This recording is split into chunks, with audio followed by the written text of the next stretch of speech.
It's electric. It's electric. It's electric.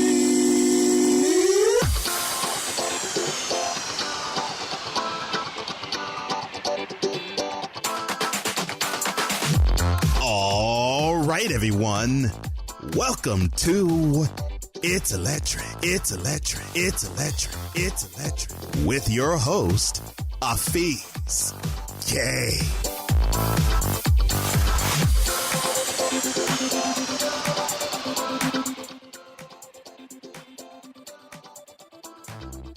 Welcome to It's Electric. I have Paul Martin in today. He's a very passionate person about electric vehicle and electrification in general. But one other thing that I like about Paul is that he doesn't even work within the EV industry, but he's so knowledgeable. And I just thought maybe it's a great idea to bring him on the show and learn from him too. So, Paul, can you please introduce yourself to the audience? Sure. A chemical engineer who lives in Toronto, Ontario, Canada. I've been a passionate believer in the need to transition away from fossil fuels since before I graduated from university, which I am sad to admit was many, many years ago. And I have been working in the environmental industry and then later, and for the past 20 years or so, in the technology development industry more broadly, helping customers develop new chemical process technology, a lot of that related to biofuels and bioenergy, but all sorts of ways to reduce waste, reduce energy consumption, make products more efficiently, and make money, which of course we all need to do in order to put food on the table. And so that's me. And as mentioned, I don't work in the electric vehicle industry. I don't make batteries. I don't make electric cars for a living. But I am passionate about the transition away from fossil fuels and energy efficiency in more general terms. And that's me. I mean, and I think one thing I also like to point out as well is that how I came across Paul. We were actually on the same thread on LinkedIn. And one of your reply really resonated with me, which is not just, electric cars are not good because, those batteries needs to be found, needs to be recycled somehow. Is the way you were able to intelligently and cohesively gave an answer that suggests, electric vehicles might not be the only means of transportation for now, but they are almost ready. They are not that far off from being a mass market, but these are the things that needs to be in place. And I guess sometimes you find two camps of people that says, you either love electric cars or you hate them. But I think that there is a measured approach, and coming from a software delivery management background, I believe in a measured and phased approach. And I guess what I want to know and I want to learn from you, Paul, is what do you think are the supporting structures that needs to be in place before we can, confidently say that electric cars have a chance to be in mainstream? Sure. I can go on at length about that topic. It's a really big and really important one. Please do. First of all, I think first and foremost, we have to realize that there are 2 million electric vehicles on the world's roads already. Yes. It's pretty much time to stop thinking they're a fad.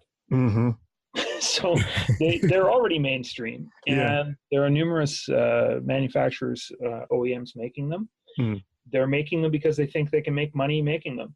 And they're also making them in response to environmental rules and regulations that are in place in some parts of the world and are coming in others. So they're here. As far as supports, I appreciate your what I consider to be a compliment. It's the truth. In fact, I'm not a mindless booster. Okay? What I'm doing on LinkedIn is trying my very best to puncture hype. Yes. Because I don't think hype is helpful. And I'm puncturing hype in both directions. So I'm puncturing the pro EV fanboy hype, and I'm puncturing the anti EV status quo hype, and the hydrogen, especially the hydrogen fuel cell vehicle. You know what? I'm going to ask you about hydrogen later.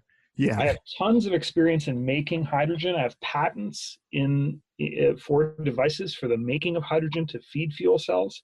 I've been working with hydrogen since my undergraduate days.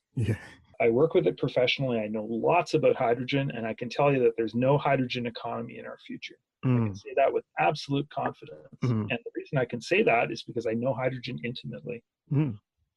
So I guess talking about supports, though, for EV, that, I think part of that is kind of it's a broader question of why are we doing it? So why aren't we satisfied with the status quo? Well, we're not satisfied with the status quo with fossil fueled vehicles for two primary reasons. One of them is global warming, fossil greenhouse gas emissions, and the other one is toxic emissions in major urban areas that are killing people.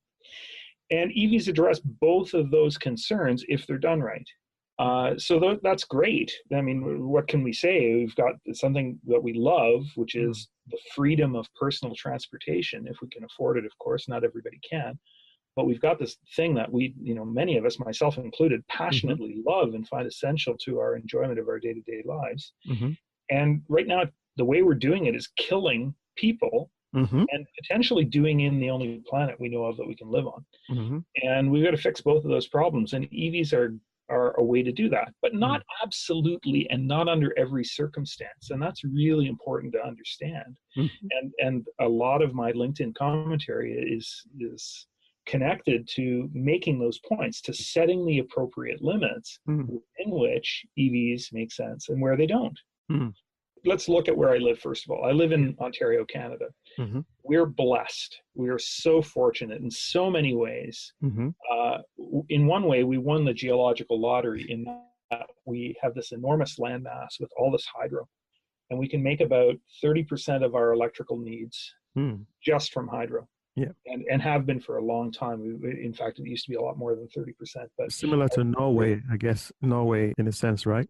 Precisely. And Quebec, right next door, and second most populous province in Canada, same deal, except they're 100% renewables. Really? Yep, 100% hydro. In fact, they export a tremendous amount of hydro.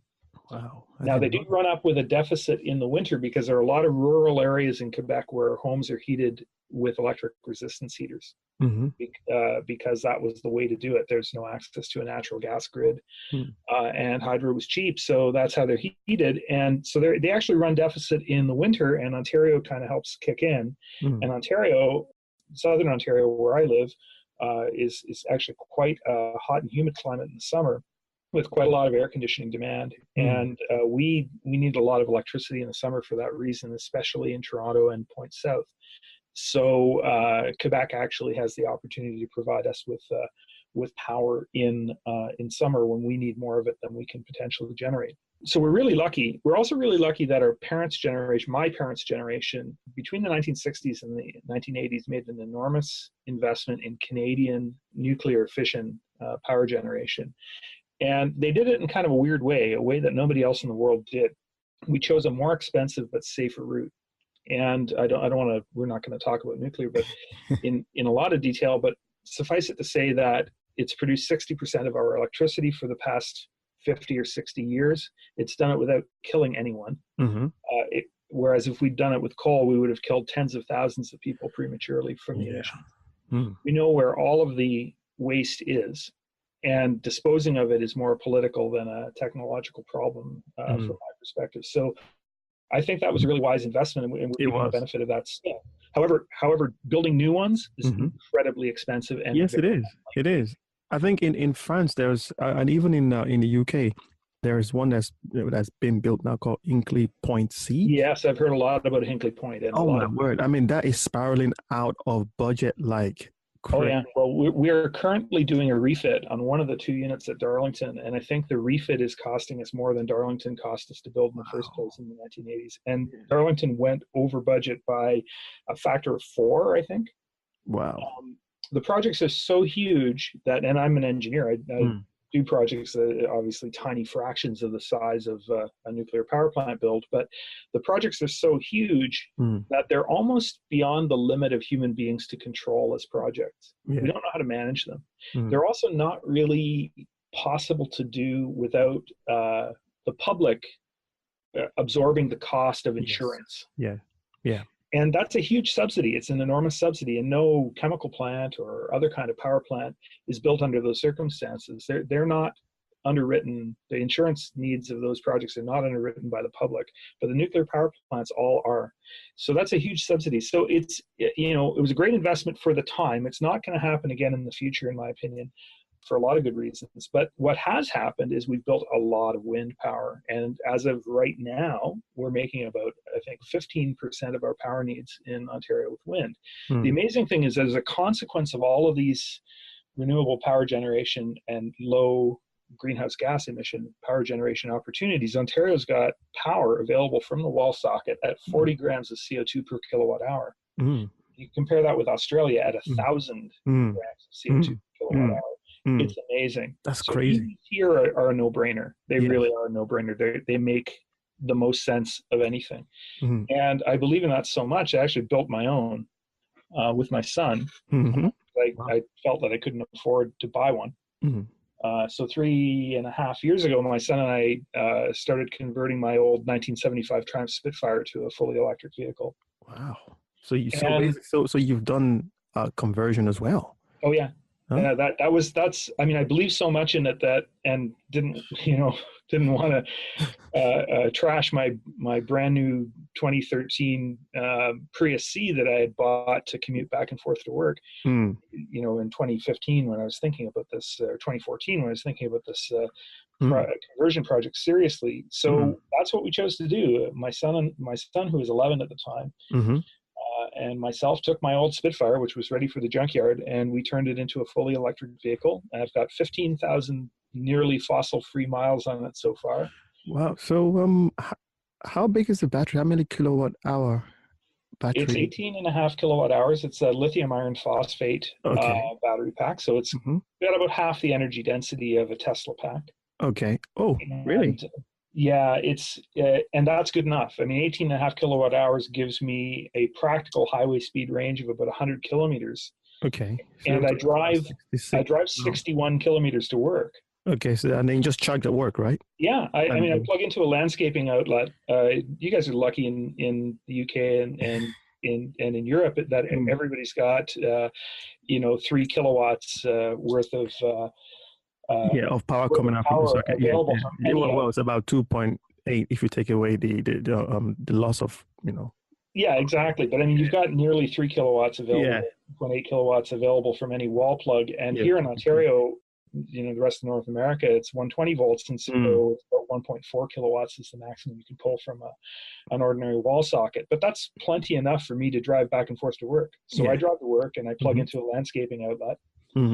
And in about 6.5 hours, I'm fully recharged and I can drive home. So the only downside would be if I was fired first thing in the morning. I'd have to wait a while before I could drive home. I mean, it's again, sorry to kind of interrupt you, but I just have to say that a lot of people will always say that, well, what if I want to do a 300, 400, 500 mile range trip? And my answer to that is, how many times do you do that? In some cases, you have, households that do have 2 cars. I mean, a lot of them in the suburbs over here in the UK, they have 2 cars, maybe one for the wife and one for the husband. Yeah, that's us. Yeah. That's us. I mean, we is that you guys as well? Is that what you guys do? We lived for a long time with 1 car. And then when the first Prius I bought in 2008, finally got to the point where the mileage was high enough that I was worried about how long it would last. Yeah. We decided to keep that as a second car. It was more a convenience thing. So we ended up with this Prius, which we used as a family car. And then I bought a Prius C, the little one for commuting. Yeah. And I love those cars. Those cars are fantastic. They're the best fossil fueled vehicles you can buy. Yeah. I mean, a lot of people think they're kind of uncool though. Well, yeah, you know what? I've got the coolest car on the road as well in this converted Spitfire, so I really don't care about that too much. I think they're really cool from a functional... Yes, from a functional point of view. The fact that, all of that stuff just works. Like, it just works. It works and works. And 200,000 kilometers with no real maintenance other than changing engine oil and tires is pretty impressive for such a complex system. But even if you're even simpler, and even lower in maintenance, they're just amazing. And I love only going to gasoline stations to get coffee. I'll tell you, I drive the Spitfire is a spring-through fall car, so rear-wheel drive, and it's got Yeah. ground clearance. It's not really a practical car for No. winter. Hmm. And I spent so much time restoring it. It's never going to see salt again, that's for sure. Yeah, that's great. But the great thing about driving that car, I mean, there are many great things about it, but when I end up driving the Prius C again, it's so disappointing that once a week I have to go to the gas station and fill it with gas. Especially the torque from the electric drive as well, right? You must miss that too. I joke all the time that I've got a sore neck. It is a little hard on the 40-year-old drivetrain to have such a powerful. I've got an electric drive system that's actually made by a company in California called High Performance Electric Vehicle Systems. Okay. And they make a retrofit motor, and they pair it with a controller that's made by a company called Curtis. It's a 4-quadrant vehicle intended AC inverter that's paired with that motor, and that AC inverter motor combination is really fantastic. It gives not just instant access to torque, but regenerative braking as well, which basically gives you power brakes in an old car with no added complexity.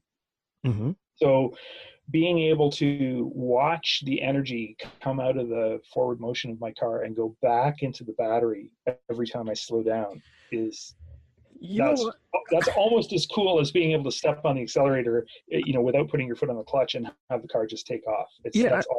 And absolutely, I think we can talk about the green credentials of electric vehicles until the cows come home. Yeah. Exactly, the cows come home. However, people seem to forget the drivability of these cars and the fun aspect of electric cars, and the fact that you can actually recapture your energy. I mean, it's like, imagine driving a petrol or a diesel car, and as you drive, you get a little bit of, petrol back in the tank. Back into the tank. It's essentially, that's what we're saying.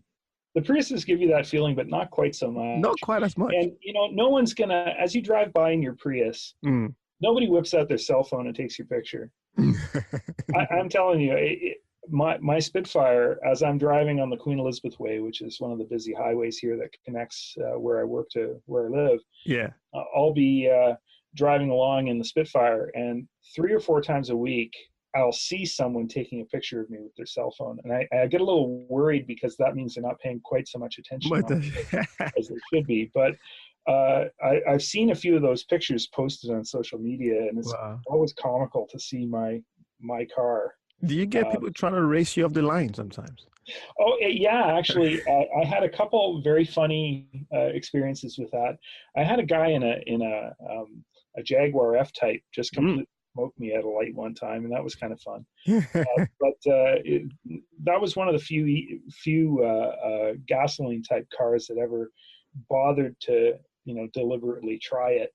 And a Tesla Model S blew me out of the water as well. Yeah. And he didn't realize, like he just kind of went away with a smile and then took off.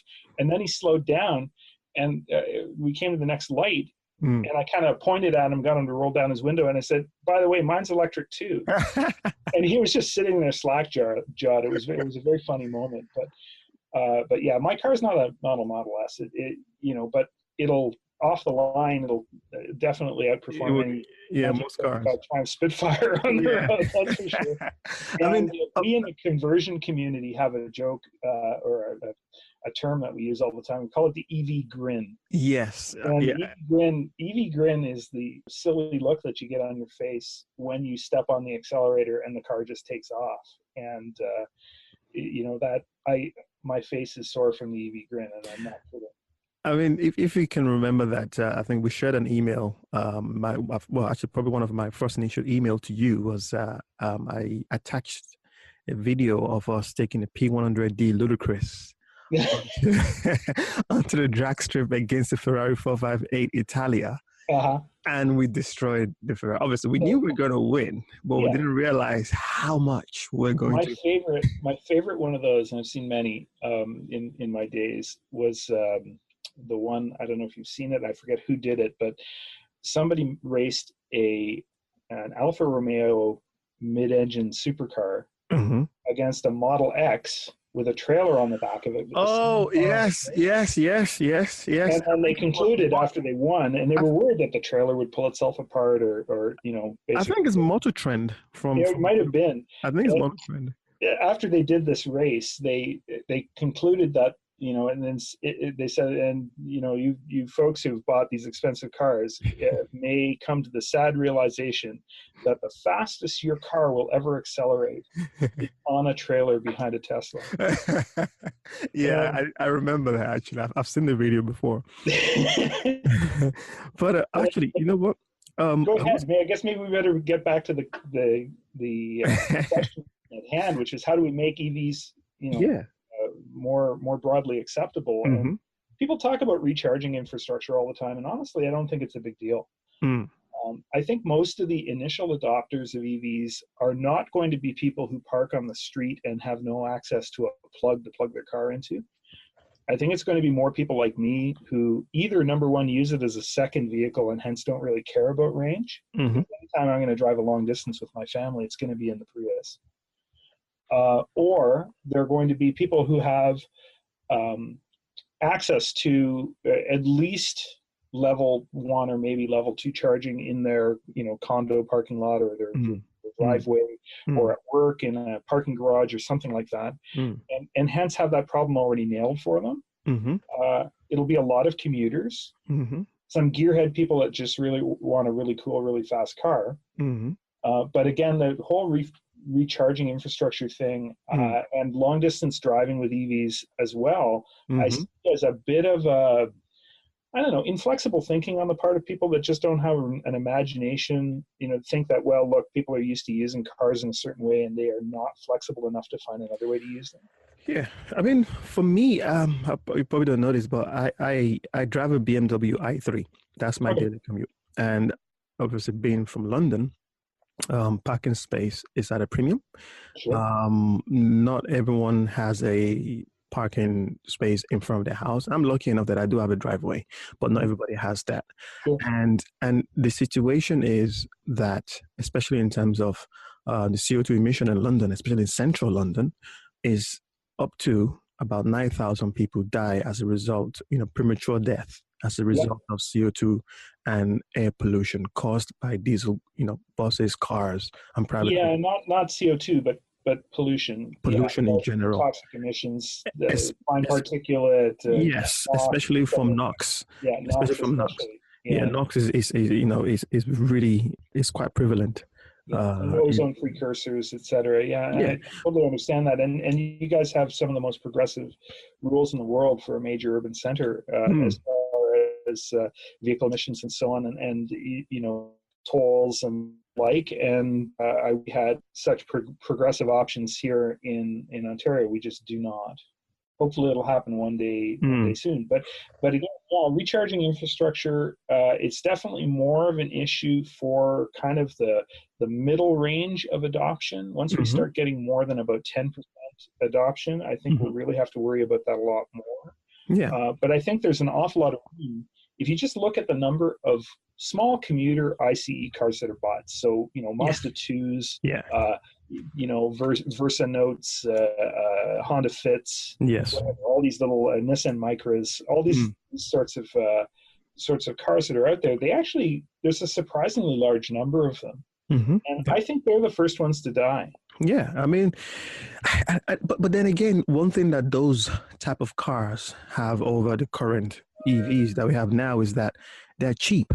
How do we get EVs to be that cheap? Because one of the things I think that is coming. I think it might even be here. Honestly, there's a car. I forget the name of it, but I think General Motors was involved with a joint venture partner in China. They're selling the car for something like $5,000 in China after the incentives. Yeah, I mean, exactly. And I think that basically means that it could potentially be under $10,000 retail price.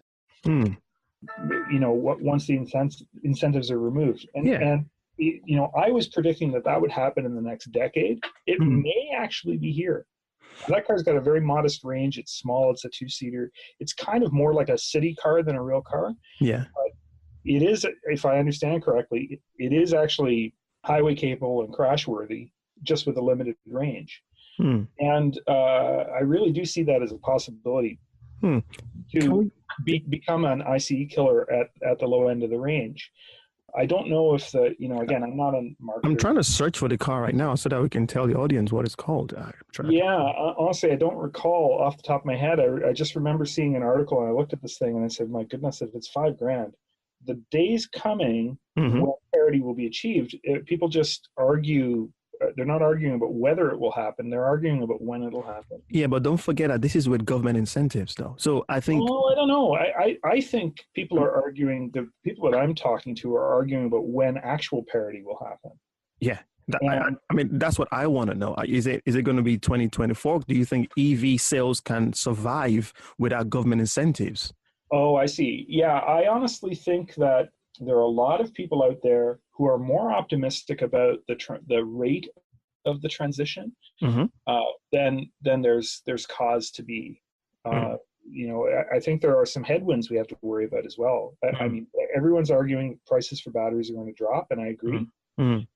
Recent article that I wrote that's available on LinkedIn goes into this in quite a bit of detail, but the raw materials just to make a Chevy Bolt battery, which is a 60 kilowatt hour battery, they add up to about $100, $90 or $100 of the $145 cell cost that was used by LG Chem last year for that.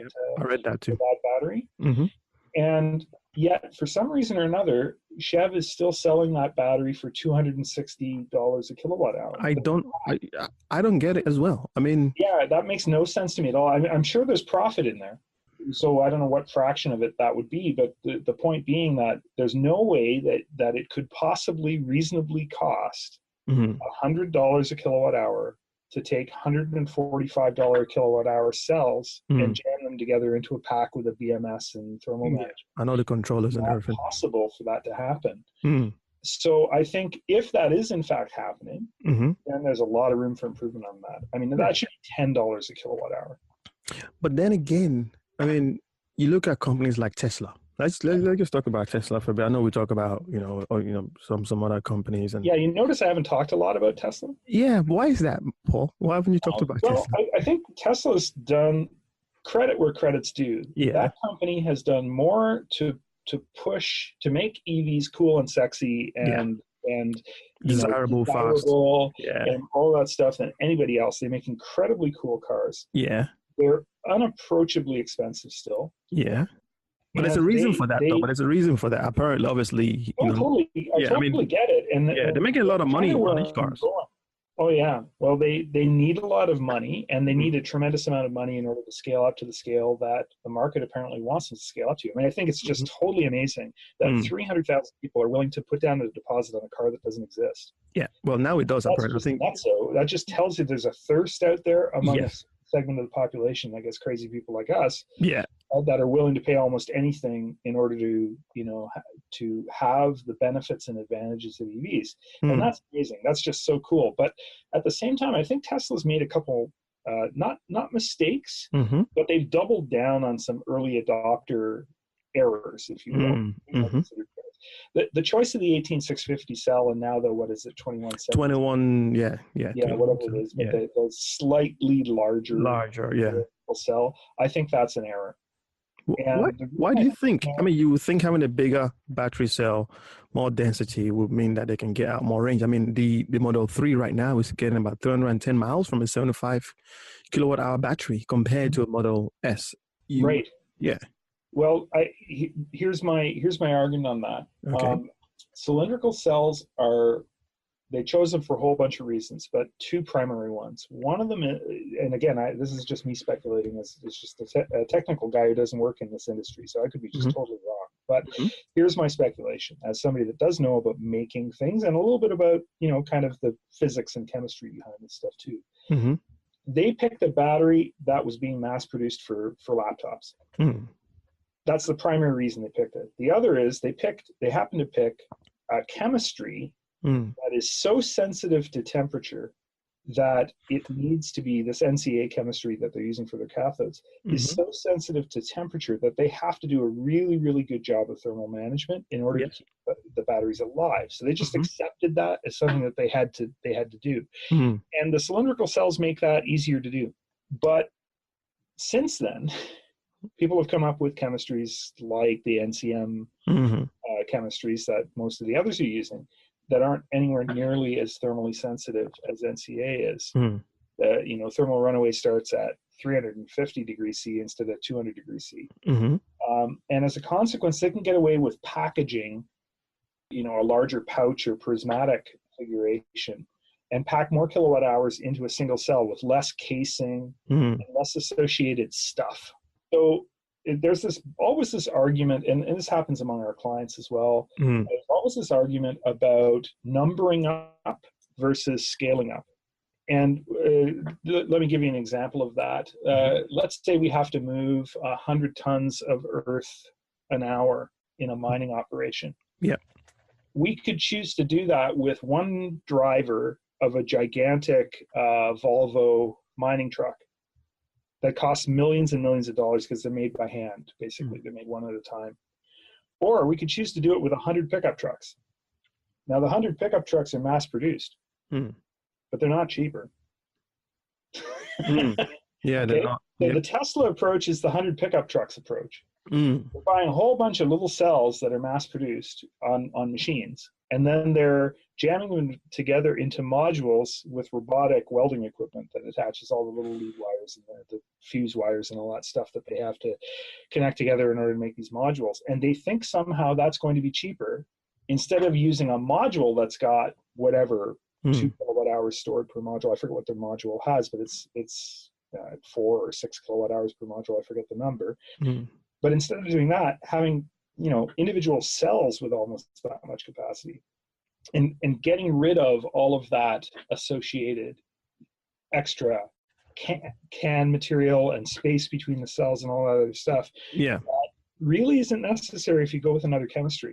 So I think scaling up is going to win over numbering up, and that's going to have a huge influence on the cost per cell and the costs of packs, especially going forward. The people that are making the intelligent, in my view, decision to use larger cells, still with thermal management, but with thermal management that's I think the Jaguar I-Pace will be using those pouch cells. And looking at both Chev and Nissan, they're all using either prismatics or pouch cells. But Nissan doesn't even have any sort of decent thermal management in there. Apparently, they use air cooled rather than liquid cooled. Yeah, I think that's a poor strategy. Yeah, that's a poor strategy. But the one that I'm most familiar with is the Chevy Volt pack, as an example. And just looking at that configuration, that has to be a much cheaper pack to make than Tesla's pack.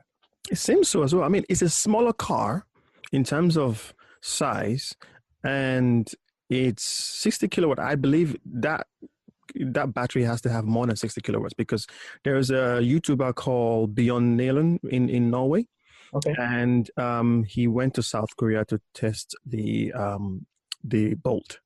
Okay. And he was able to do about 270 miles, not kilometers, miles, on a single charge. Right. And that's 60 kilowatts. Yeah. And that car is not aerodynamic at all.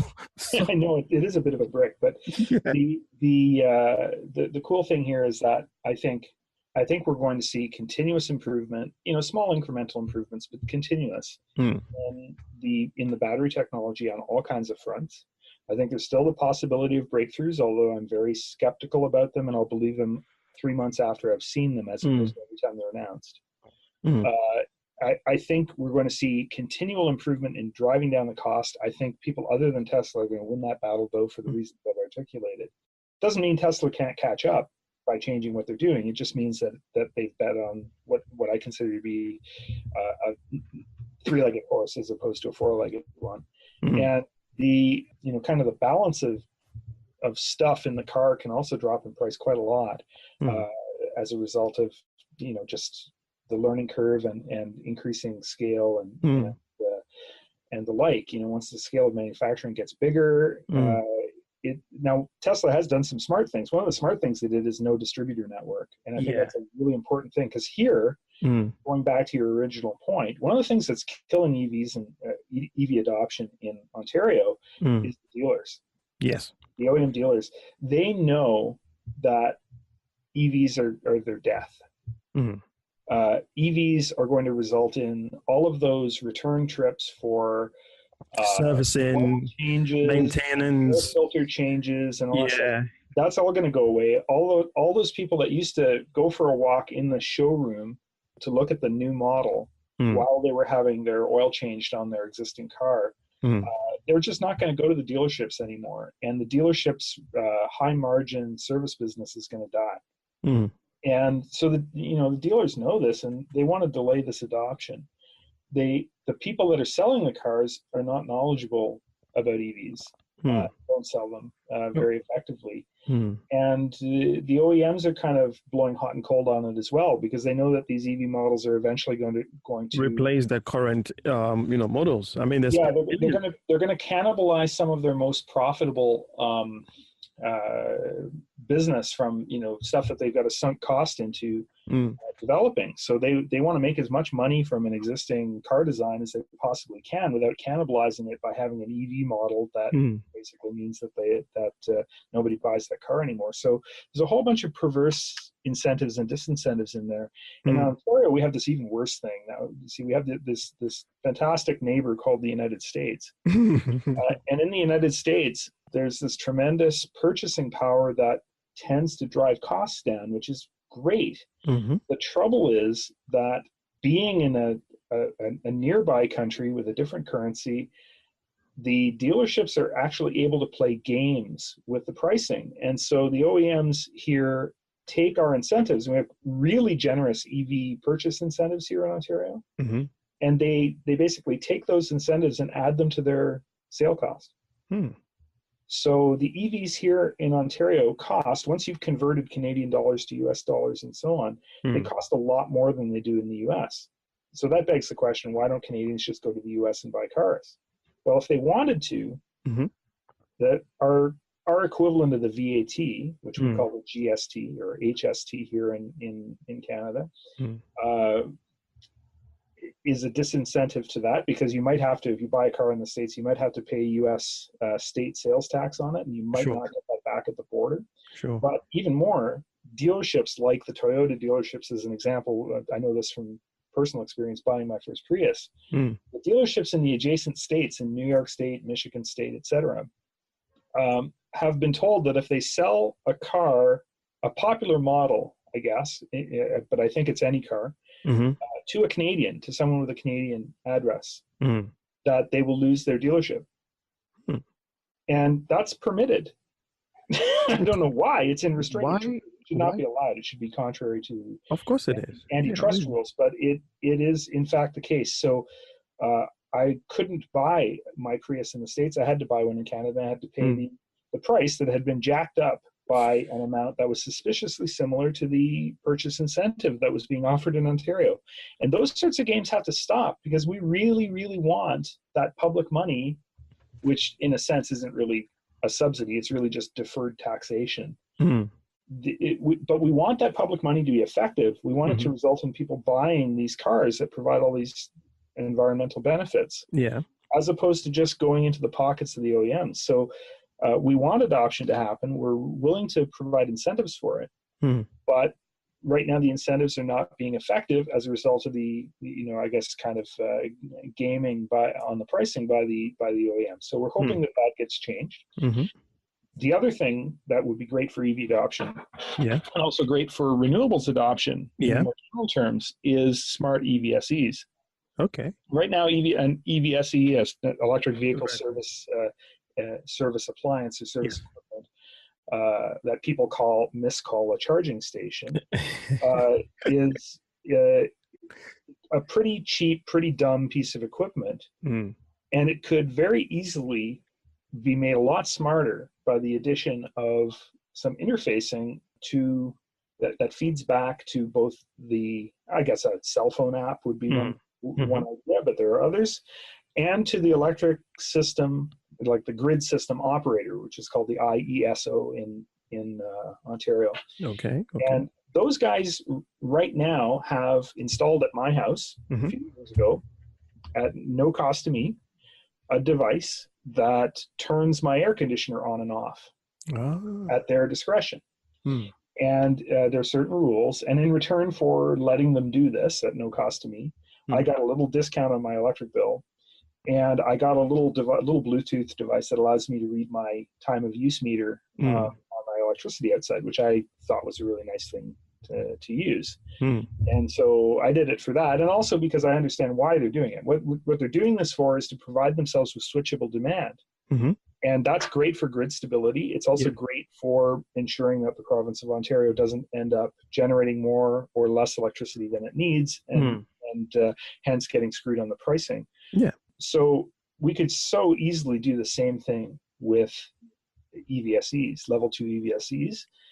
And by so doing, what we could do is you could punch into your app, I'm willing to take I need to be at whatever, 70% SOC by the end of the day, by 5 p.m. Yeah, for you guys that don't know what that is, that's state of charge. Yeah, there we are. Yeah, thank you. So I want to be at 70% charge at 5 p.m.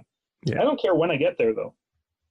And I am willing to take any amount of electricity up to 100% state of charge, or whatever the top is,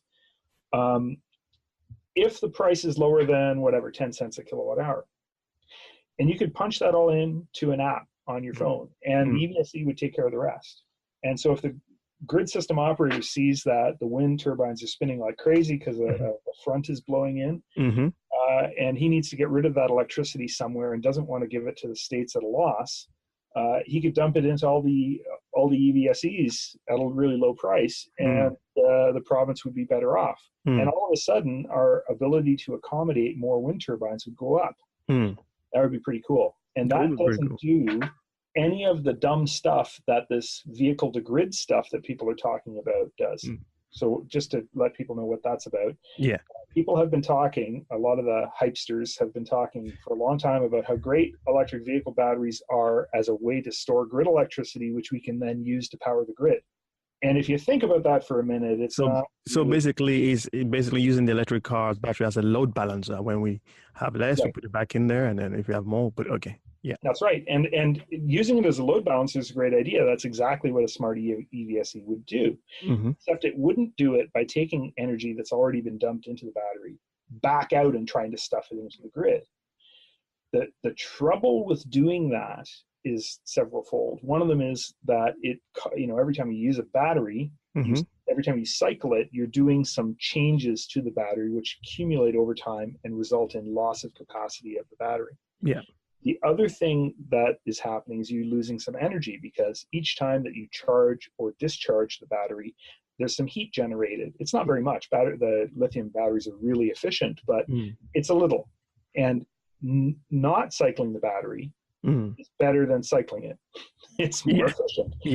So the great thing about using smart EVSEs, instead of trying to shove electricity from your battery back into the grid, is efficiency and reduced wear and tear on the battery. Now there's some gaming that goes on where people say, if you spend less time at a very high state of charge, the battery will last longer, and hence I've heard this before. Apparently. Using vehicle to grid, some people claim will actually make your battery last longer. And it's actually just a complete rubbish argument, because some people actually said that actually supercharging or fast charging, in the case of just normal cars, so Tesla does supercharging, that's actually better for your battery as well. That's a different topic. I'll get to that in a minute, but but finishing with the vehicle to grid thing, the people that are saying that it'll make your battery last longer to use some energy in it to dump back to the grid, the only way they can say that is if it means that your battery will spend less time at a high state of charge that way. And what they're saying is a little bit of cycling is better than having the battery stay charged and just sit there for a longer period of time. That's probably true. But what's even better than that is not charging your battery to that high state of charge at all. That's the best of those. That's the best. Okay. So then on the other side of it, there's this business about supercharging versus regular rate charging. And the That's a tough one, but I would say my best read on that, and I've read the literature a fair bit. I'm not by no means an expert in this stuff, so there might be some, people that know more about this can say more conclusively. People that actually build batteries and work with them for a living would know more about this than I do. But from my understanding, supercharging does have a downside. The downside is when you, and this is why all the superchargers they all stop at about 80% state of charge or 70% state of charge. They don't actually fully recharge the pack, because what's happening there is that when you're charging, you're putting in a voltage, a DC voltage higher than, by definition, higher than what the cell will be having at rest to shove the current into the battery chemistry. And all of these batteries have what's called an electrochemical window for the electrolyte, the solvent that's used in the battery chemistry. And that electrochemical window it has a ceiling, if you will. Yes. There's a certain voltage, a highest voltage at which, if the voltage goes higher than that, you're actually destroying the electrolyte rather quickly. So they have to stay within the electrochemical window. They can't have the voltage go higher than necessary. And if you think about supercharging, what you're doing is you're holding the voltage higher for a longer period of time in absolute terms. So below a certain voltage, the bad chemistry probably doesn't happen. It's kind of a threshold thing. Once you get above that threshold voltage, even a little bit, the reactions start. And if you go above it even a little bit more, the reactions go faster and faster. So it's not just time at high voltage, but it's also the absolute magnitude of the voltage that matters. So, and believe me, the voltage is a lot higher during charging than it is when the cells are at rest. Yes. So it's not at all clear to me what's better for your battery, to have it slowly charge at level 1, which I do all the time, and then stay away from the high end of the state of charge, or to supercharge just to spend as little time as possible charging and kind of get it over with and then start driving again. I'm really not convinced that supercharging is better than charging slowly at a low C rate. I haven't seen the data that demonstrates that, although I have seen these guys that, I think who is the guys in Norway that have that there's a Tesla community there that does a really good job of tracking their battery capacity. And their charges, number of charges and miles driven and all that sort of thing, and plots it all.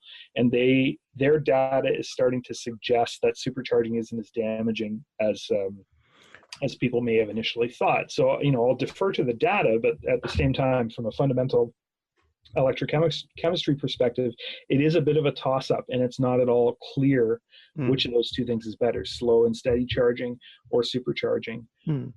One thing's for sure, though, time at high voltage, especially when it's also at high temperature, that's definitely the thing that starts the bad reactions that lead to capacity fade. So that's something you got to stay away from. Yeah, I mean, just going through, I know I mentioned it quite early on in this in our conversation about your reply that you gave to me on LinkedIn, and again, just reading through it right now. Sure. There's this very good sentence where I think you said, "What do we need governments to do?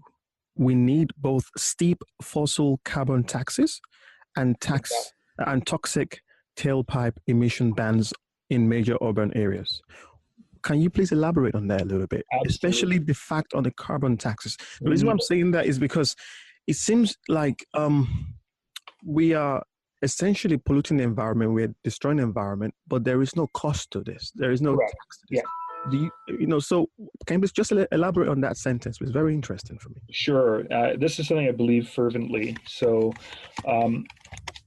we have, people talk about incentives and perverse incentives in particular, and negative externalities and all that stuff. And I don't want to bore you with the economics, but the key thing here is that we're trying to have a competition between two or more technologies. One technology treats the atmosphere like a free and limitless public sewer. And there is no cost for using the atmosphere as a free and limitless public sewer. And the other technology at least has the potential not to do that, or to do a lot less of it. And yet we expect the two of them to compete on a straight up an economic head-to-head basis, that's insane. It How can is. we ever expect for the right decisions to be made if the economics push you in exactly the opposite direction? Why on earth would you want to spend even a cent more for an electric vehicle, unless you buy a Tesla Model X and the cool factor is what's driving your purchase? You know, that breakneck acceleration is something you just can't live without. Why on earth would you buy the more expensive car that's cleaner if you can pollute for free? So do you believe there are people who would do that as a result of their values, and I like to think of myself as someone who would do that, but I think I'm pretty realistic. I didn't go out and buy a Gen 1 Nissan Leaf when they came out, or a Chevy Volt or whatever, and throw my Prius C in the garbage because of money.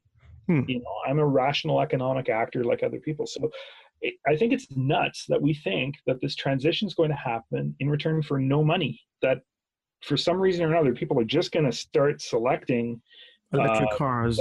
Exactly. Electric cars because they're cooler, and hopefully because eventually they become cheaper, when an ICE vehicle has all the obvious advantages that it has: portability, long range, yeah, exactly, diverse and widespread and comparatively inexpensive refueling infrastructure options. Yeah, all these great advantages that ICEs have. And, you know, I think it's nuts that people think that's going to happen. And it really bothers me when we when the hypesters, as I like to call them, give the politicians a pass doing the necessary stuff, like setting the right regulatory and taxation regime to benefit, you know, to give us more of what we want, which is a cleaner environment and less greenhouse gas emissions, less global warming. We let them not do the hard stuff, which is actually putting the taxes in place and putting the regulatory controls and bans in place. Because, oh yeah, don't worry, the propeller heads, you know, those engineers, guys like me, they're going to invent a perpetual motion electric vehicle. Exactly. Technological fix that's just going to allow us to keep doing what we've already been doing. It's not going to cost us any extra money. There's going to be no downside. You know, it'll have the same range as before. It'll weigh the same. It won't cost any more. Don't worry, just wait, and it'll happen, and we don't have to do anything. We don't have to do the hard stuff. And that's just wrong. It's not sensible. It's fighting the market, and when you fight the market, you're going to lose. So the most important thing governments need to do is to set that framework so that the competition becomes fair. Yeah, I mean, you mentioned, especially with the oil industry, I mean, they get a lot of benefits. I think up to $5 trillion a year of incentives. Yeah, you know, there's all sorts of, without getting into politics, which I think is kind of a dangerous thing to get into, the thing about the oil industry is that it's a big industry, and big industries have an opportunity to do very effective lobbying of governments of all stripes. Because they provide jobs. That's what they want. Yeah, exactly. They provide jobs, and they're providing a necessary service. I mean, I don't want to beat up on the oil industry. I think the oil industry provides a really important product to us, and lots of products, things that we can't live without. And we're going to have an oil industry even if EV adoption goes through the roof. Exactly. Because we're going to need them to refine petroleum to make all of the polymers, all of the precursors for all of the drugs, and all of the materials that are every bit as necessary to a modern life as energy is. But things that I know from my own work experience are deadly difficult to replace with renewable alternatives. And in comparison, making electricity renewably is child's play. It's dead simple. We don't need to invent anything to do it. No. We've got the technology today to do it. And, you know, so we're going to need an oil industry. So beating up on the oil industry is not really my point. My point is simply that letting them compete on a subsidized, you know, letting the environmental consequences be something that they can provide to the world for free, that we can provide to the world for free by using their products, is a better way to put it, is just wrong, and it needs to change. And until we're willing to make that change, this is like the late David Mackay said, you know, in the title of his book, it's all just more hot air. You know, and by the way, that book, anybody that cares about these issues should really go to withouthotair.com and read David Mackay's book. Withouthotair.com. Yeah, withouthotair.com. What this fellow did, and he's from the UK, I forget what his position was, but he did something very clever. And that is he set up a ledger On one side of the ledger, he had how much energy can we make, economics aside, from all these different things: wind, wave, solar thermal, geothermal, blah, blah, blah, all of them. Okay? Forget about economics, just capacity in the UK. He used the UK because that's where he lived. And on the other side of the ledger, how much energy do we use in all of the things that we do? You know, driving, making food, heating our homes, buying stuff, whatever, all these pets, everything. Okay. And so he made two ledgers. He said, here's how much we're using. And here's how much we can possibly make from renewables of all sorts, forgetting about economics, just pure capacity. Now make the two balance, please. And you know, take fossils out of the equation. And he said, look, that's your equation right there. Just look at the two ledgers, get them to balance. And if you don't like nuclear, well, guess what? That just makes it harder. You're going to have to reduce how much you use even more. Right? You don't like wind turbines, you like solar, okay, fine. Different balance. You love wind turbines and, you know, you think nuclear is okay, well, maybe we can consume a little bit more, whatever. You add it up and do the math and get rid of the hype.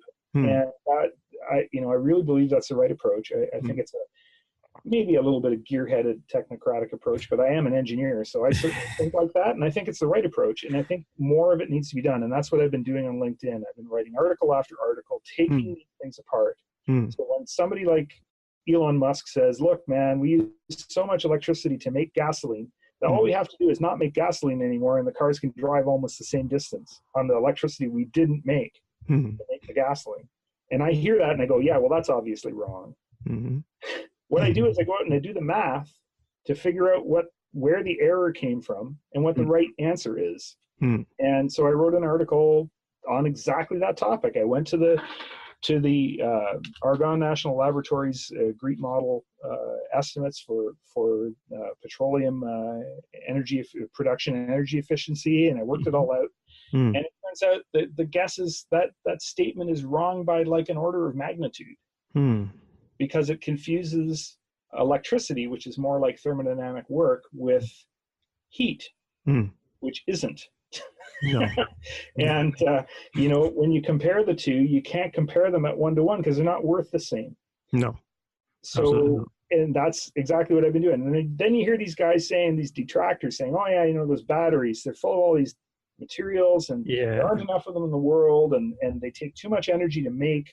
And so EVs really don't provide any net benefit. It's like, okay, well, my gut feel says these guys are wrong. Let's do the math. Go out and get the studies, read them, digest them, work it all out. Absolutely. And it turns out there's an envelope, as I kind of said at the beginning, there's an envelope. So you can make a bunch of assumptions that where EVs are dumb, right? So here's a perfect assumption. You want to make EVs a bad idea? Start with a grid that's 100% coal. Make sure that all the coal plants are 50-year-old, 30% efficient coal plants. There's no modern ones there. And then have really bad distribution losses. And then make every car P100D with a gigantic pack, and then scrap the car at 50,000 miles. So that the embodied energy of making the pack never gets a chance to pay back. And then EVs are a real, you know, stupid idea. And, you know, or another one, here's another fun one. You take a Model S and compare it against a little 2-seater, you know, 0.9 liter diesel. And you say, look, the diesel's better. It's like, hold on a second. You just compared, you know, I don't know, raisins to watermelons. It's just, there's no comparison between these two things. So anyway, you do the math and you're honest about it, and you don't come into it with bias. A bias that allows you to ignore one set of information versus another. You come up with better decisions, and that's what my commentary has been about. Trying to puncture that hype in both directions, because believe me, there's tons of it on the promotion side that's just wrong and distorted, and leads some people to go, well, this is all just hype and it's just bullshit, and these cars are a bad thing. And then there's the same on the other side, from motivated, sometimes really well funded, like Koch brothers funded companies. That you know, where people are going, look, we love the status quo, we want to keep selling gasoline, and ICEs are fantastic, and these EVs, They're bad. They're nasty. Yeah, they can be recycled. The batteries are bad for the environment. Exactly. They require mining a whole bunch of cobalt in the Precious Congo. metals. Exactly, all this bad stuff, and oh man, they're the worst thing ever. Don't start thinking about them. They're terrible. You're just substituting arsenic for cyanide, or and the truth obviously lies between those two rocks. Absolutely, and I think that's one of the fundamental reasons why I've set up this podcast called It's Electric, and I want to get people like yourself to come on the show. And hey, I will be getting you back on the show several times, because what I want to do is go through as much of your articles as possible and kind of dissect them and give you a chance and a medium and a platform to dissect them on the air. And I think that is what we need to do. And you mentioned earlier on about hydrogen fuel cell. Yeah. Some people have called it hydrogen full cells. Oh yeah. I'll tell you. I think. Can you elaborate on the reason why you think it's a bad idea?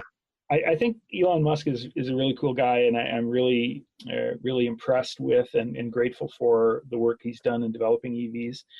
But I mean, he's running a company that's intended to make money, and sometimes he says things that are just over the top. But I mean, I agree with him on that one. I think fuel cells for cars are fool cells. I think that, and I can say that with authority because, like I said, I've got patents in the area of hydrogen production.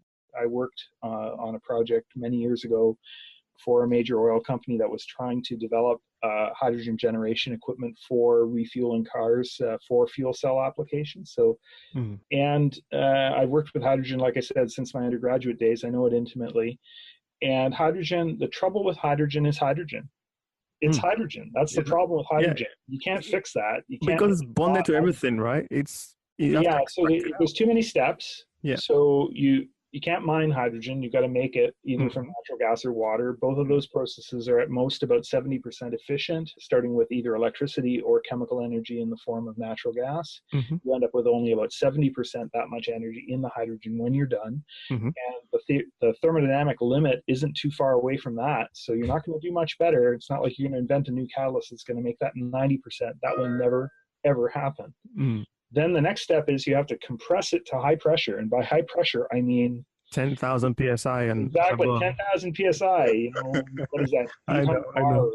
Crazy number. And that takes energy. And in fact, it takes about another 10% of the energy that you ended up with when you made the hydrogen. And that's at best. And when you start making those units smaller, they become even more inefficient. They become less and less efficient as they get smaller.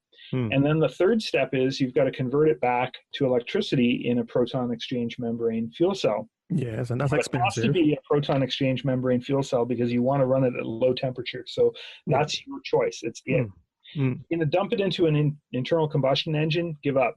It's not efficient enough. So you dump it into this proton exchange membrane fuel cell, and you lose another 40%. It's only 60% efficient at best. And in fact, in practice, most of them are 50% efficient or less. And by the time you multiply those three efficiencies by one another, 0.6 or 0.7 times 0.9 times 0.6 or 0.5, you basically end up with nothing. And what it amounts to is that at very best, making the most optimistic assumptions, the hydrogen fuel cell vehicle will use 2.4 times as much electricity to move the car the same distance, a car the same size. Now, these guys in the UK, River Simple, are making this tiny little city car. And so their approach is, well, yeah, we know hydrogen is inefficient, but we're going to make the car really small and really light, and that will make it more efficient. More efficient. And that's okay. That's a valid approach. I don't think it's a real, market success approach, but it's a valid approach. It's worth trying. But if you're going to compare the Toyota Mirai or the Honda Clarity fuel cell EV against a car of similar size that's a battery EV, the battery EV cleans up. It just kills it on every metric. The only thing that the hydrogen fuel cell car has going for it is that the range is slightly larger and the refueling is faster. Yeah. It's not faster if you have to drive to one of a few hydrogen. we're forgetting about the cost here. We haven't talked about cost yet. Of setting up those fueling stations. Yeah, setting up the fueling stations is unbelievably expensive, and that expense is not going to be borne by the public. It's going to come out of private pockets, and it's going to show up in the cost of hydrogen. And so, hydrogen, Mirai takes, I think it's got a range of about EPA range of about 300 miles. It's about 300 miles. I know I drove one a couple of years ago now. Right. Yeah. Yeah, round numbers, it's about 300 miles range, and it has a tank that stores about 5 kilograms of hydrogen. And there's a big hump in the middle as well, so you can only see 2 at the back and 2 in front. Oh, there you go. Well, it doesn't surprise me because 5 kilograms of hydrogen takes up an awful lot of space, even at 1,000 psi. So the people in California that are selling hydrogen, they're selling it at about $15 a kilogram. So refueling that car is $75 to go 300 miles. Wow. And, that's just not a bird that flies. No, it's not. No, it's not at all. And that's subsidized, by the way, because there's no way you're going to make hydrogen for $15 a kilogram and make money and pay back that enormous capital investment. It's just not going to happen. But you see, now this is why I'm quite confused. So why are some parts of the community pushing this? Why are some companies pushing this? Why is Honda pushing this? Why is Toyota pushing this? That's a really, really good question, and I've puzzled over it myself. There are a bunch of factors behind why people are pushing it. If you're an oil company, and my LinkedIn article goes into this in quite a bit of detail, but if you're an oil company, one of the reasons you're pushing it is to have an engine fuel to sell. Yes. It's not because it's good, it's because it's possible. You can have an engine fuel to sell that you can make by some means that doesn't emit greenhouse gases, and you can use in a vehicle that doesn't generate tailpipe emissions, so it meets the requirements from that perspective. That it's not economical and kind of nuts doesn't really matter. It's at least something that you could possibly sell, so why wouldn't you want to do that? If you're a fuels business, you already know the fuels business. So there's that. There's also Japan. Japan is a bit of a weirdo in the world in that the population density is super high per unit landmass. So the opportunity for Japan to make its own renewable energy and be energy self-sufficient is basically not there. It's not practical. There are too many people living in Japan consuming too much energy to make that practical. So Japan's going to have to import renewable energy in some form, or it's going to have to go back to nuclear, and you can understand why they're hesitant to do that. Yeah, of course. But massively expand nuclear right after Fukushima is exactly. really hard sell. So hydrogen has been pitched by some people as something that'll work, and it's true. It will work. It's just so inefficient that you could never make a go of it, but it will work. It's possible. People have even crazier ideas though than hydrogen, because hydrogen is obviously, everybody that looks at hydrogen for for personal transport applications, they end up making a discovery right away, and that is that the 99% of the world's hydrogen that's currently made for uses other than transport. It's probably 99.99%, but anyway, the hydrogen that's made for not transporting things, it's all made right next door to the place that's using it. Okay, so if you're going to make ammonia to make fertilizer, or you're going to make methanol, or any of these applications that use a lot of hydrogen, they've all got a hydrogen plant either right next door or right within their site gate. And the reason for that is hydrogen is a devil to transport. And then the people that are smaller users that can't afford to have their own big hydrogen plant, they actually just build a small hydrogen plant. And the ones that aren't using even that much, they build an electrolyzer. And it's electrolyzers that people are talking about using to, that electrolyze water to make hydrogen and oxygen. Yeah, that's quite handy. People are talking about to refuel vehicles from. They're only really feasible at pretty small scales. So, at bigger scales, things like steam methane reforming become the thing that kind of capital cost drives you to do instead. And then the people that only people that need tiny amounts of hydrogen will find it practical and economical to buy hydrogen in the form of tube trailer delivered hydrogen. So these are basically, I don't know if you've seen these lorries on the road that have a whole bunch of pipes with caps on the ends of them. Yes. Yeah. Stacked up in them, and they're for carrying high pressure gases like hydrogen, and that's how you would tend to transport it. And one of those units, one of those lorries, has actually quite a small amount of hydrogen stored in it, and it's very, very expensive. Yeah. So everybody that looks at this realizes that you have to distribute something other than hydrogen. You can't distribute hydrogen. You have to distribute electricity or natural gas, and then make the hydrogen where it's needed. And that's the only way it's going to work.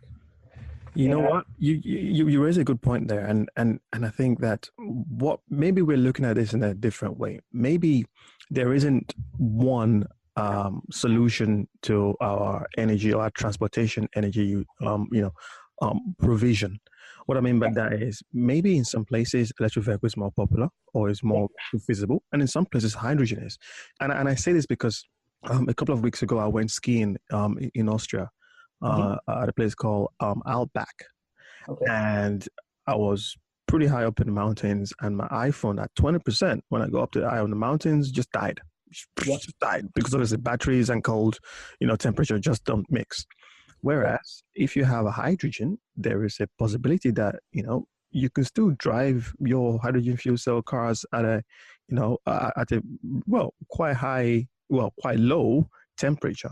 So I guess let's talk about that for a minute, because please break that down for me. Propagated a little bit of a myth. The trouble with myths is that they always have a grain of truth with them, which gives them credibility that sometimes extends further than they deserve, and that's why they're called myths. But so first of all, EVs are perfectly fine in cold weather. They just use a little bit more energy because you have to, unlike an ICE vehicle where 80% of the energy you feed is wasted by the engine anyway, and you have tons of waste heat kicking around to heat up the cabin.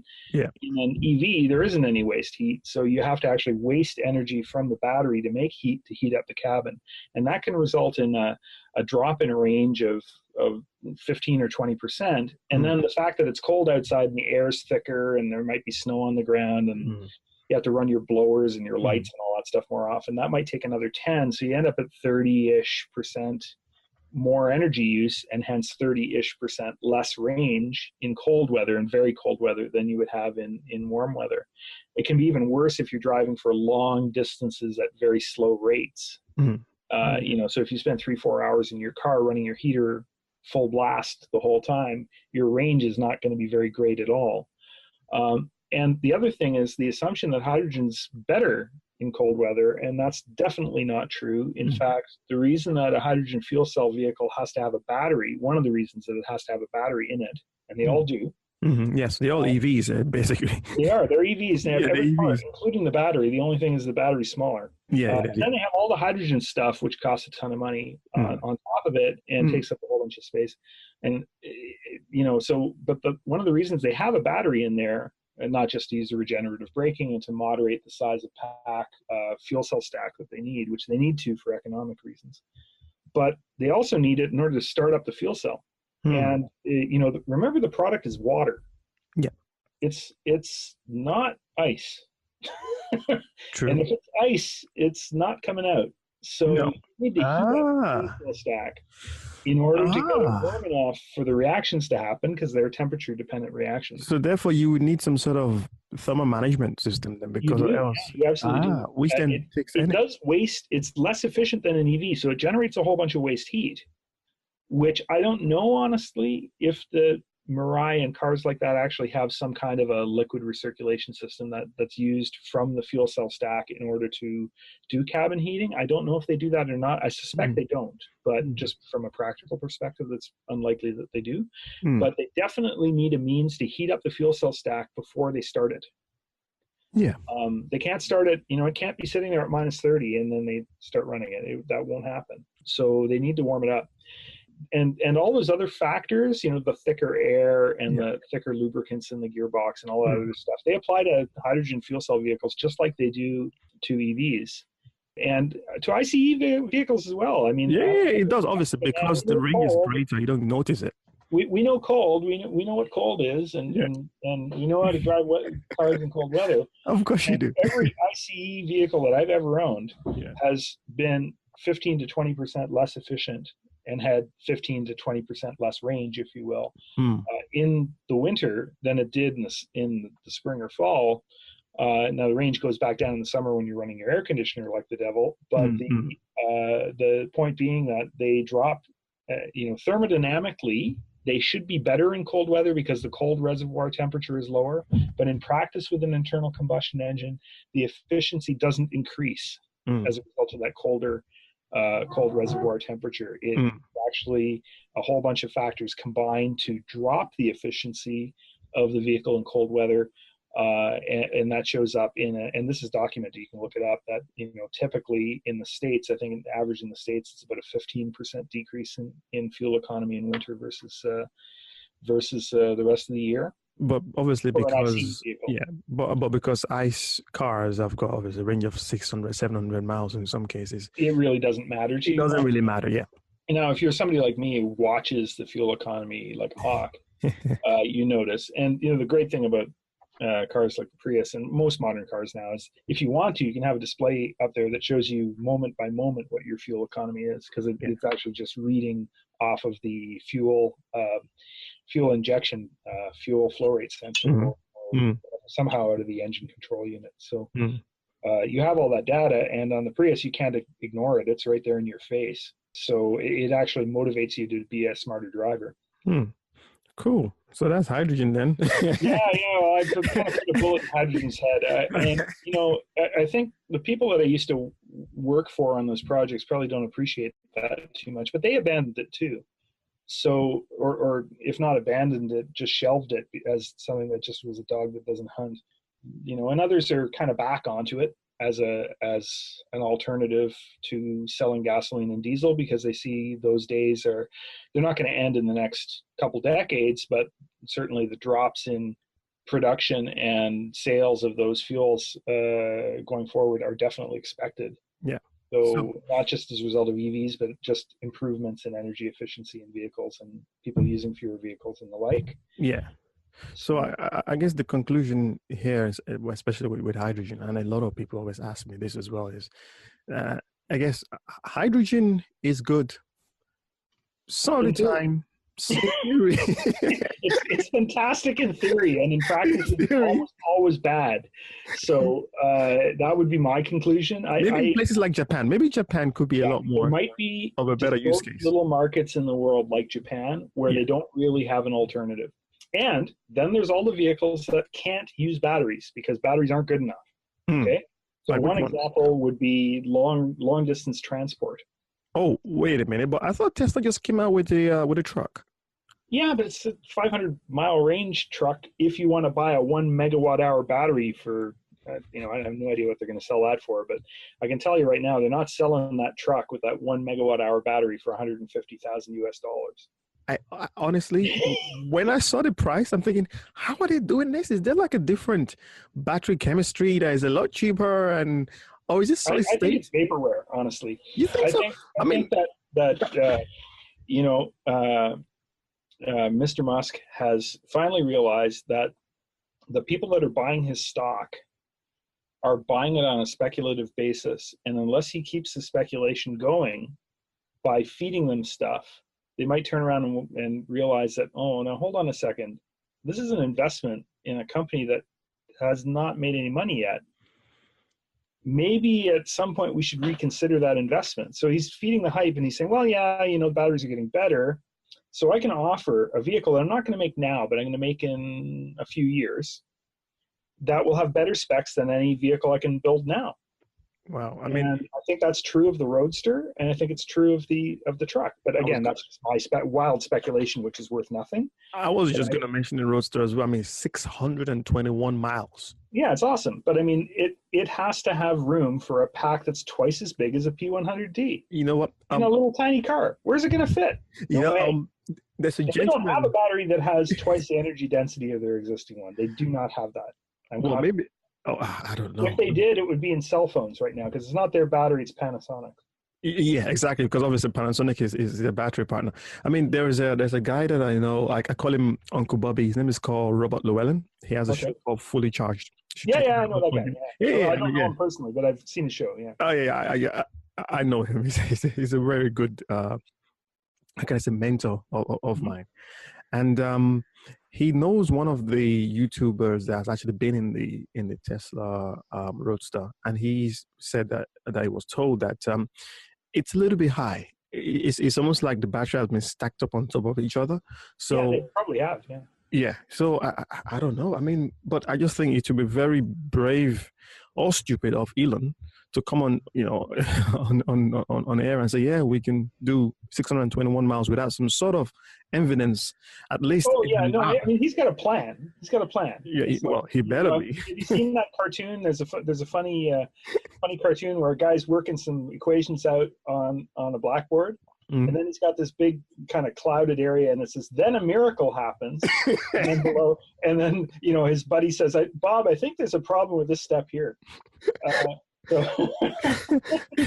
I mean, to be honest, I mean, for me, I probably should maybe tell you this. So, in terms of getting into the electric vehicle world, I was blown away by the Tesla Model S.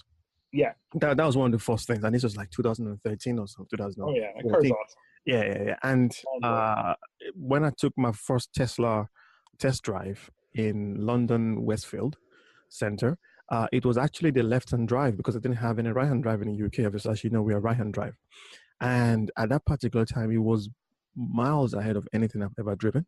I used yeah, to drive a BMW 330i, injection. So obviously, the petrol consumption was ridiculous. It was expensive.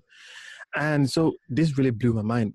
But what I'm trying to say here is if you look at in 2009, he said exactly the same thing. I'm going to make a car that can go, an EV that can do 250 miles, going to cost this and that and that. And he didn't, well, I mean, he didn't take off all of the milestones that he said, but this guy keeps pulling it off. oh He yeah. might just Well, do something. At least 80 or 70% of those milestones were ticked off with the Model S. The price, hell no. That was. Oh yeah, but I mean, he look what he did with the Model 3, right? He made a bunch of promises. Now those promises were grander and more egregious than the promises related to the Model S or the Model X. Yeah. And people still bought. They bought his stock and they bought the cars, Mm. right? Mm. So he's realizing that he can stretch it even a little bit further and get away with it. And if he doesn't quite deliver, but he delivers 80%, that people forgive him for it because look, he's trying to run a business and sell some cars. But back to the point. Mm. I think those Tesla trucks are cool, and I think that they have a place in hauling stuff from the port to the warehouse and back and forth and stuff like that. I don't see anybody driving them across North America ever.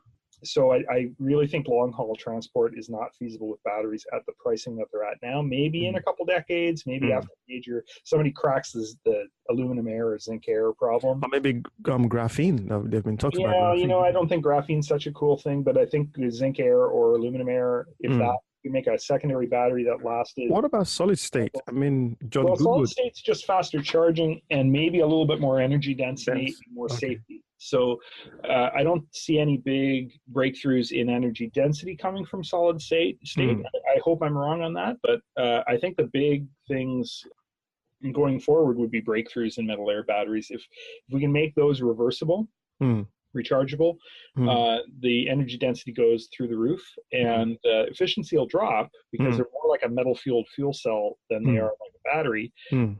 But the energy density potential there would be so tremendous that the possibility for vehicles would be amazing. But barring that, I think long distance transport is not feasible for batteries. I think ships are just nuts. There's no way they're going to do them with batteries. And aircraft also, for sure, until we've invented something that's as much better than lithium ion as lithium ion was better than lead acid, we're not going anywhere with aircraft with batteries. So those three places are all good for hydrogen as a possibility. However, hydrogen has to compete with biofuels there, and I don't think it wins.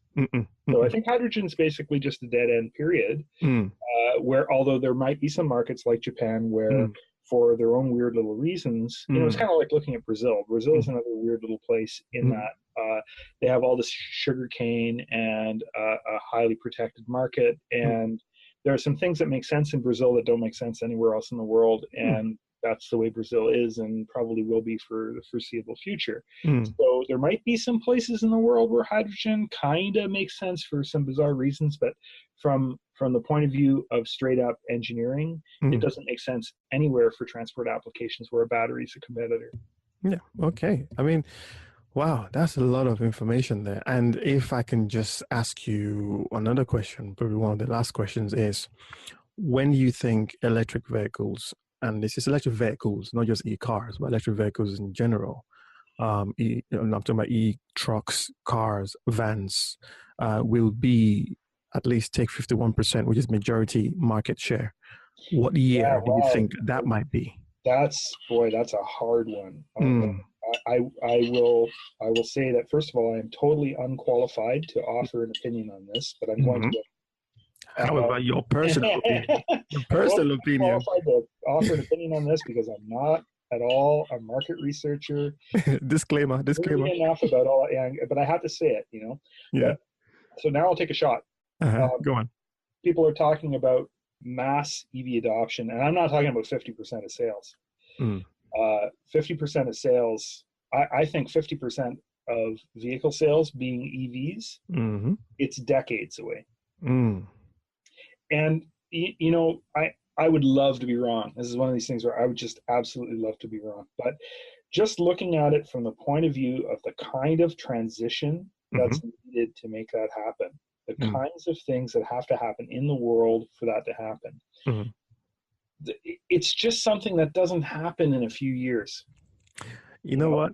I think so let me just add something else to that. So when I say 51%, I'm talking about worldwide. So I'm talking about places like Africa, like, the continent of Africa. I'm African, and I go home quite a lot, and I'm thinking, how do we convert all these cars to electric cars? Because I'm always on LinkedIn most of the time, and there's all this, wow, electric cars are going to be main, the main cars, and by 2035 or 2040, there'll be X percentage of electric cars on the road. I'm thinking, wait, so where's the infrastructure to support that? And that's why I asked you earlier, because in places like Ghana, Nigeria, Sierra Leone, Cameroon, Congo, having 24/7 electricity supply is something that is not common. It's actually not common at all.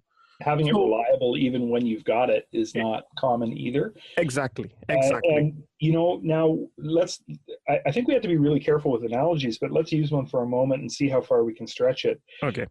In Africa, Africa is a perfect example of the leapfrogging of one technology by another. So, which is mobile, for example. Obviously, we went from dial-up phone to mobile straight away.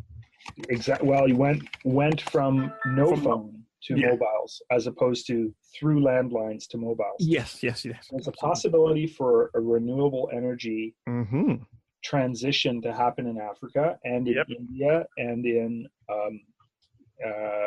to a lesser extent in less land dense countries like Indonesia. It will definitely happen in China, in my opinion. Yeah, it's definitely happening right now. But the build out, kind of a leapfrogging build out, is definitely a possibility in those countries if we come through with real breakthroughs in storage technology, which I think may not actually be lithium-ion batteries. We can talk about that in another that show. Oh, yeah, I would love to have you back on it. But yeah, the point being that I think there's some opportunity for some leapfrogging. But I agree with you completely. I think it's just, when you look at it, what was it, 1.4 billion cars in the world? Cars and light trucks. The numbers are enormous. It's over 1 billion anyway. Yeah. And replacing all of those is a mind-boggling task. Cars last a long time. They're not cell phones. People don't just throw them away and buy the most recent model. They don't throw them away. They go into the used sales chain, and they have 3 or 4 more owners before they end up in the junkyard. So, and that's not going to stop happening. Then there's the headwinds related to battery price, which I think will, people are extrapolating linearly the decreases in pack prices, and I don't think that that's a reasonable thing to do. I think the real pack prices are going to drop asymptotically towards a number that's limited by materials costs. I think anybody that thinks otherwise is not thinking about it seriously. You look at the materials. I don't think there's any deal killers in any of the materials, although I do see the prices of both lithium and especially cobalt rising, and cobalt's price rising a lot going forward. We can talk about that in more detail another time, but that's well supported in my research. I know quite a bit about the mining industry, having built units for that industry. So I'm not a miner, but I know quite a bit about how they think and how that industry works. And there's real problems with cobalt. So not a deal killer though. Like it'll still happen. It's just not going to be as fast as some people think, and it's not going to be as cheap as some people think either. That's another reason why that overarching comment about needing carbon taxes and needing emission bans to drive this transition, to speed up the transition. It needs that we need those things to happen. And if they don't happen, it's going to be even slower.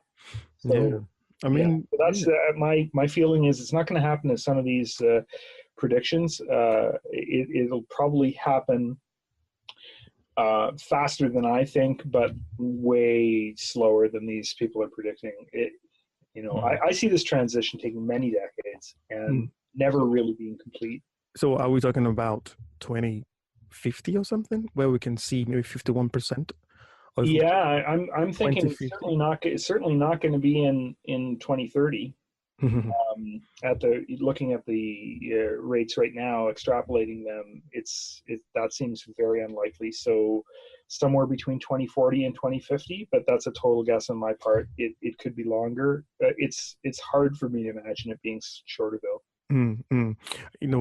I think we need to have another show just based on that particular topic and why we believe, based on analysis and data that we have now, to really dive into that. I think that's probably another episode. Sure, and somebody more knowledgeable about marketing than me might be the right, a good person to have in a joint conversation, because again, I'm not a marketer and I'm not looking at it from the sales side. I don't know the thoughts of the OEMs. I do see them blowing hot and cold on this though, for the reasons I mentioned earlier. So they're not sold. Some of them are sold on it. Some of them are blowing hard after it, but a lot of them are blowing hot and cold. Like you look at Toyota as a perfect example. Yeah, we're going to have solid state batteries. Great. But we're still going to try to push hydrogen. Hydrogen. Why? Hydrogen. Yeah. It's very confusing, and it's no wonder people are confused. They don't know what to do. Either they should buy the cars or not. Exactly. Well, they should sure buy the cars, and especially the used ones, because the used ones are a tremendous bargain, especially in the States. Yeah. So my next EV is likely to be a used car out of the States. A buddy of mine bought one out of California recently for such a cheap price that it's just almost getting to the point where people. What car is that? He bought a Leaf. Okay. Is it like a Gen? It's a Gen 2 Leaf, if I recall correctly. Gen 2, which is a 33 kilowatt hour or 30. Oh, okay, so no, there must still be a Gen 1 then, because I'm pretty sure his is only 24 kilowatt. Oh, if it's 24, then it's just a Gen 1. Yeah, there you go. So it's a Gen 1. But that's enough sometimes to give you that 70 miles. Yeah, he loves it to death. And his wife, who was not at all convinced about this transition, can barely stand to get into their ICE car now. One of the things that they find so cool about it is the fact that it's heavy and has a low center of gravity. Is that so much smoother a ride and a feel of security and quality that they weren't expecting that. Yeah. So it's very smooth. I think the first time I got into a Leaf, it was almost comparable to when I was in a Rolls Royce. People actually don't believe that. I think, no, trust me, it's that smooth. Yeah. And it's because electric cars have that capability, because there's no vibration.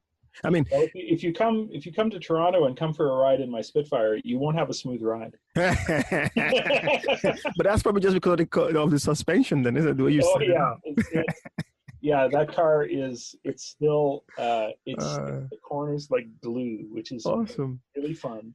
Awesome. Accelerates really, really quick, as long as you don't blow up the 40-year-old Leyland stuff, which I've done a couple times now, just because it's old stuff, and I didn't, I wanted proof of concept and some miles in it before I started replacing all of that stuff, because it takes some time. But so right now it's sitting in the garage with the differential out of it and the prop shaft out of it because I had to have some work done on those components. So yeah, if you come to Toronto, you won't get a smooth ride.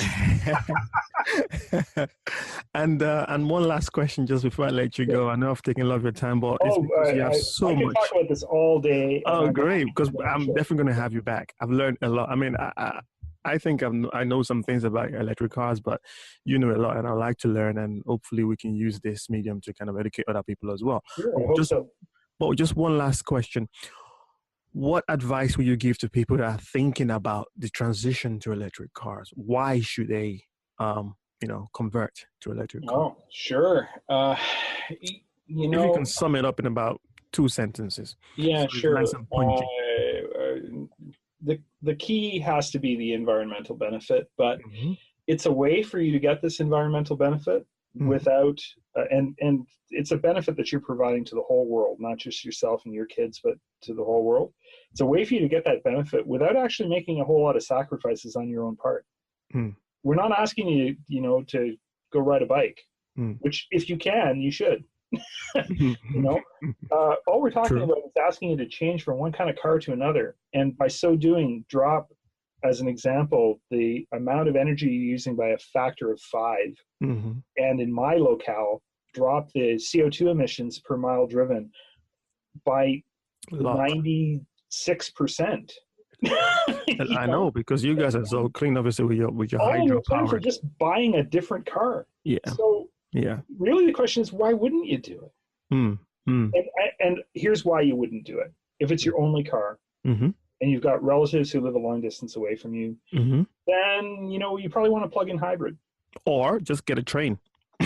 Take the train when you need to. Yeah. In the UK, that's a great option. Here, not such a great option, but yeah, I agree. And the other one last thing to leave people with, choose a vehicle for 90% of your driving needs and rent or find alternatives for the other 10. There you go. I don't know how much it happens in the UK, but it happens here all the time. I see people that, they have a pickup truck because twice a year they have to haul the boat to and from the cottage. And so they buy a pickup truck, and then it ends up being the second family car by default, and somebody ends up commuting in it. And it's just such a waste. It's just so dumb. Yeah. And so people need to, I built a huge addition on my house. I did all the work myself, and I did that with a Honda Civic hatchback. You don't need a pickup truck. So buy for 90% of your driving, not 10. And that's wise advice. It will not only help you kind of reduce the damage you're doing to the world, but it'll also save you a lot of money. Absolutely. I think the cost saving is something that, I always put first. I said, well, guess what? To fill up my BMW i3 cost me about 4.5 to 5 pounds. And if I had to fill up to get the 100 miles, 120 miles, normally it would be about 20 pounds, 25 pounds. So again, factor 5 saving. It's about a factor of 2.5 or so for me. I don't remember the exact numbers off the top of my head, but it is a very significant savings, even though our petrol taxes here are lower. So huge savings in that regard, but huge savings in terms of your, kind of how hard you're treading on the planet and how much impact you're causing to people that aren't even driving cars. So, I realize that that's worth a certain amount in people's minds and maybe not enough as it should be, but it's a huge deal. And if you can do something as simple as just drive a different kind of car and have a tremendous improvement as a result of that, why wouldn't you do it? You really do. Absolutely. Well, thank you very much, Mr. Paul Martin. I really appreciate this. It's literally, a game changer. And for sure, I'm going to have many, many, many, many more episodes, and you're going to be on many episodes on It's Electric. So thank you, and we will catch up next week. Thank you, guys. All right. Bye-bye.